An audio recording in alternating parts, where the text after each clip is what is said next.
Shavua Tov. So we are in the first chapter on the sixth mishna. Yeshua ben Prachia v'nitei ha'arbeli kiblu mehem. They received the Torah from Yossi ben Yochanan and Yossi ben Yoezer, and they are the Nasi and the Av Beis Din, respectively. This is an extraordinarily turbulent time in Jewish history. We have the Hashmonayim are ruling, the Hasmoneans, the grandchildren and great-grandchildren of the Maccabees. And because they're Kohanim, so he's the Kohen Gadol, but he also takes on to himself the title of prince. And in this generation, under Aristobulus, Yehuda Aristobulus, and then his brother Alexander Yanai, they take on the title of king. Aristobulus is a mentally unstable ruler. He is convinced that the Perushim, the rabbis, are his enemies, and he begins to persecute them. He dies childless. His wife Shulamit, Salome Alexandra, becomes the queen. She marries his brother, who's been in prison. He basically has imprisoned all of his brothers. She frees his brothers from prison. She marries his brother Alexander Yanai, and they stop persecuting the Perushim, the Pharisees, for a few minutes, and he goes off to be a warrior king. He soon turns against the Perushim, that he is called in essentially to trial for a murder that his slave commits, and he sees the Perushim, the rabbis, and the Sanhedrin as rebelling against him for being willing to try him and hold him accountable under the law, and he orders the murders of all the rabbis and all the teachers.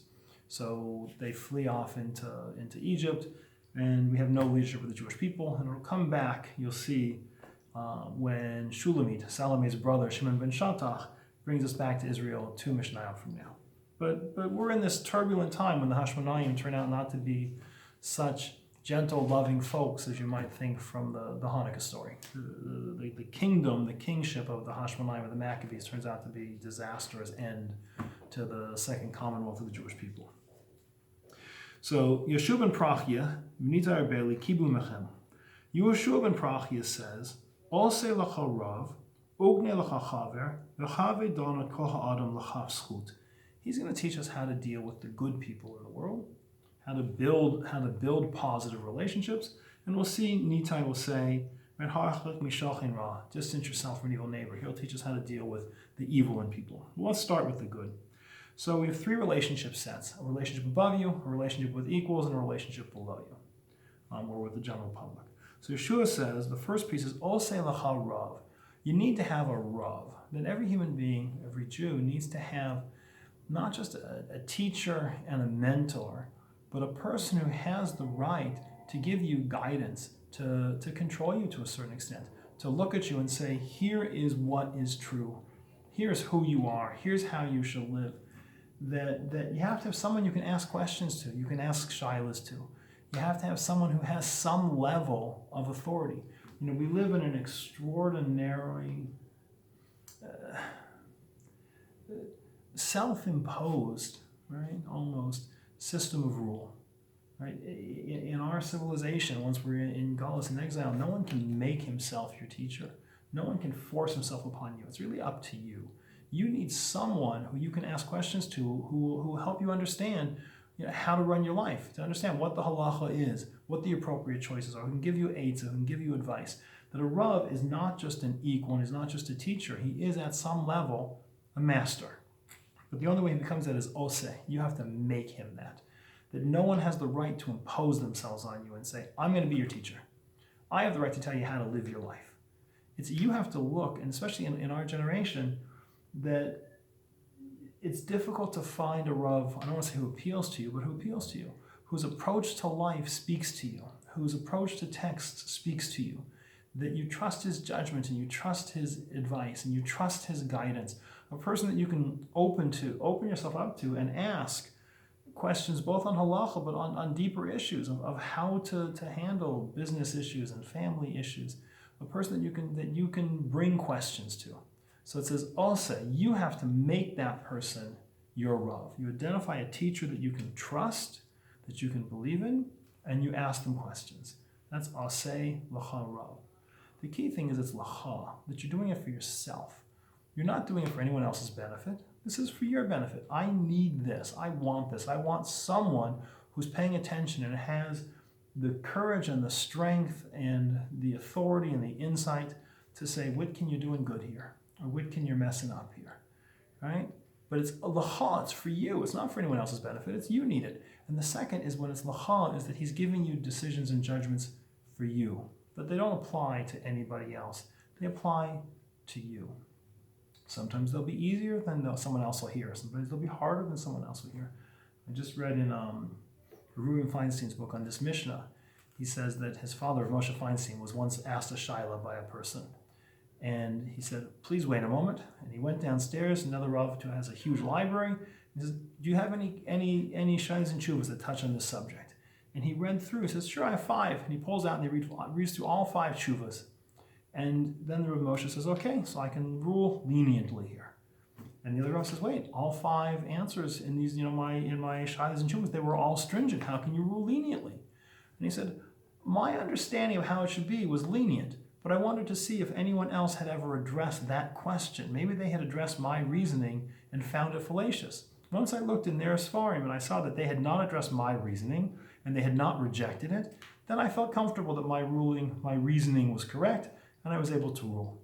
That he was able to answer the question in a way that was appropriate for the person who was asking him, not in a way that was appropriate necessarily for anybody else, not with the answer that was given to anyone else. It's lacha. People have this drive that once my teacher, my Rav, tells me how I should do it, you should do it too.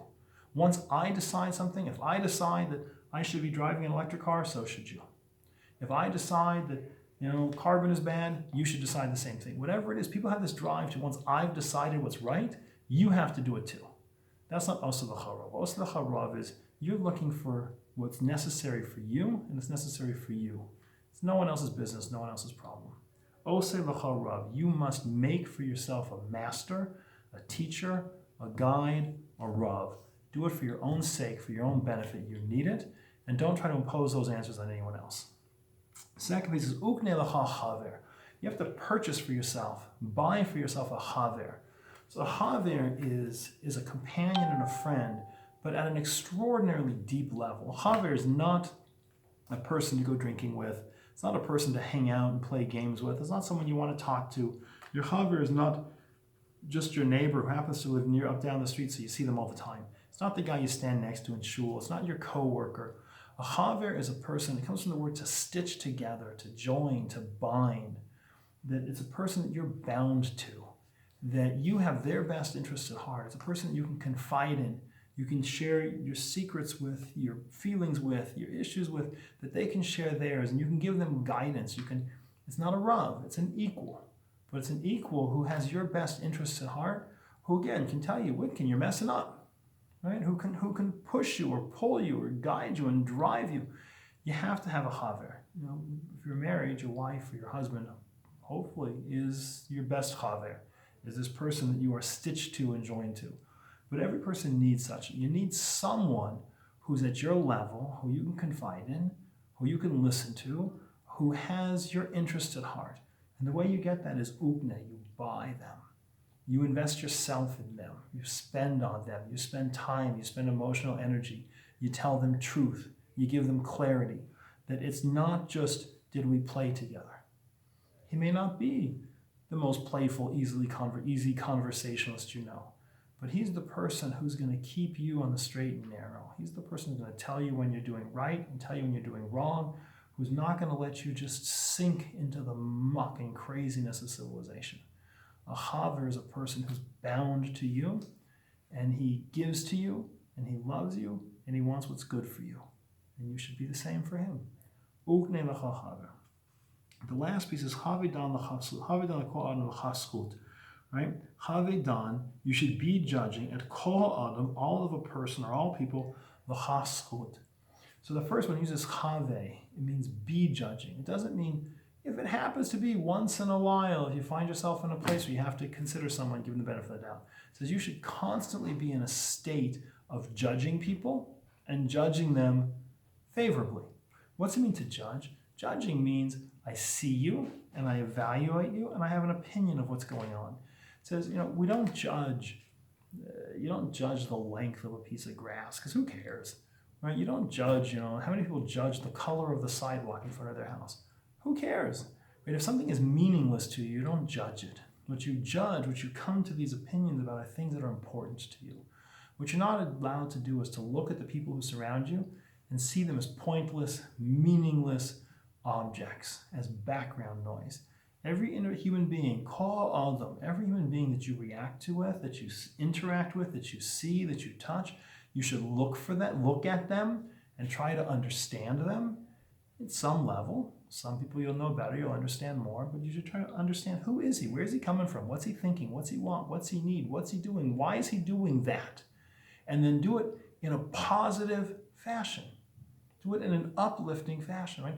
Look at him, look at the bright side and assume he's trying to do the right thing. Don't always assume. So much of the stress and strain in our society right now is everybody looks at everybody else and says that they're just wrong, that they're bad, that they're doing the wrong thing. You look at them and you assume that they're a bad actor. You assume that they're mean or selfish.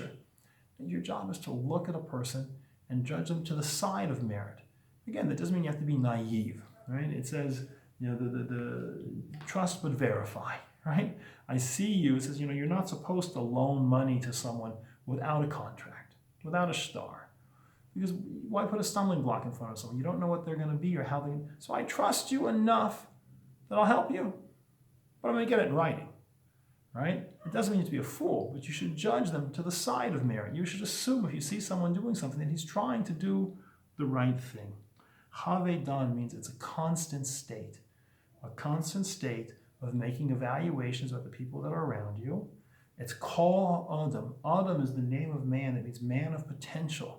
And I see you not just in the state that you're at in this very instant, but I see you as a human being with the potential to be a servant of God, to be connected to God, to be elevated, right, to do great things. I see you, I see greatness in you, and I judge you to the side of merit. So our Mishnah, he tells us, here's how you deal with people. You have to have a Rav. You have to have a master and a mentor and a teacher, someone above you who has the authority to tell you, straighten up. You need to have a companion who's going through this together with you, who will give you honest evaluation, true feedback on where you are and what you're doing with your life. And everyone you look at, you should see good in them, right? Again, if they're bad, they're bad. So, don't necessarily give them the keys to your car. But I look at them and I find the favorable sides of what they're doing, right? I assume that they're trying to do good. I see them favorably. Short